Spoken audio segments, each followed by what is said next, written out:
So as we use storytelling as a moment of discernment, telling our own stories helps us to listen within.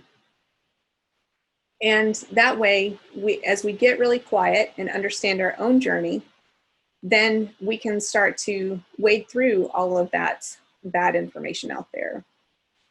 The thing that's a little bit tricky, though, is that even our own stories have deep fakes, alternative facts, and other kinds of problematic things about them. Because your stories will change over time as they mean different things to you. And people use the word closure all the time, and I don't think that I really believe in closure. I just think that we're constantly reevaluating our relationship to our stories.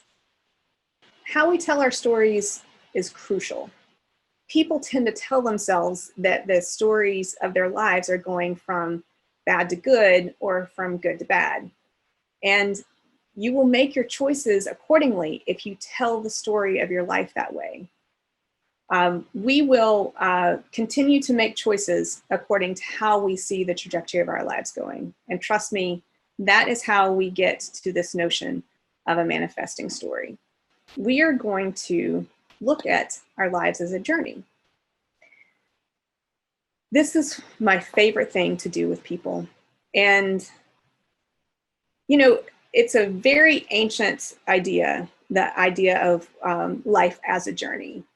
I have done this with literally thousands of people at this point, where you map out your life as a literal map. And so the map of your life might start with the day you were born, or it might start with your ancestors. It might end today, or you might leave room on it for the future, for that manifesting part of your story.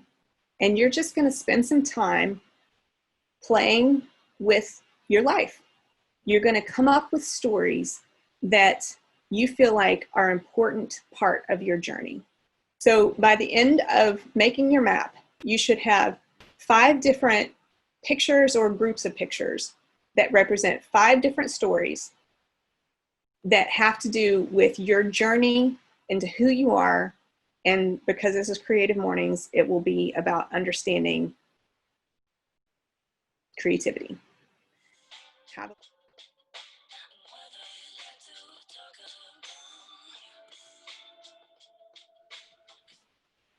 Okay, welcome back, everyone. So, how was that? Hi, Shannon. Bruno here. Well, you got me drawing with something that I never do in my life, and I could do it in this pandemic, but I haven't done so far. This a couple of the drawings that I did, which made me feel good. Thanks for the opportunity. Oh, thank you. Thank you for sharing that. So, we have the ability to manifest the future that we want. And I feel like now is a really good time to be thinking about a better future. So I want you to take a few minutes to outline a manifesting future, a story that you would like to become true. And again, not word for word, just first line, last line, details, and some vulnerability. Go for it. I found it really bittersweet, actually, because it makes you really question like what you want, but in that you also reflect on what you don't feel you have at the moment.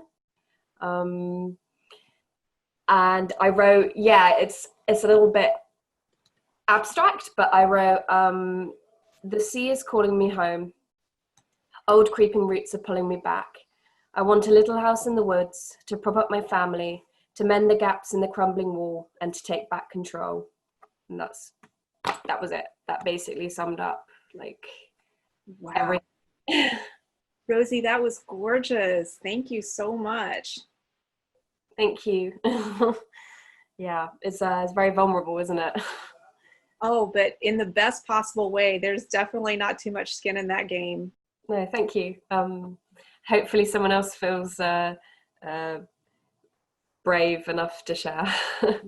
Yeah, well, that's because you showed them what it's like to step up. So come forward. Thanks, everyone. I want to make sure to, again, just give a huge shout out to Creative Mornings Field Trips for the opportunity to be with you all today. And with that, I'm going to throw it back to our noble, excellent leader, Christina.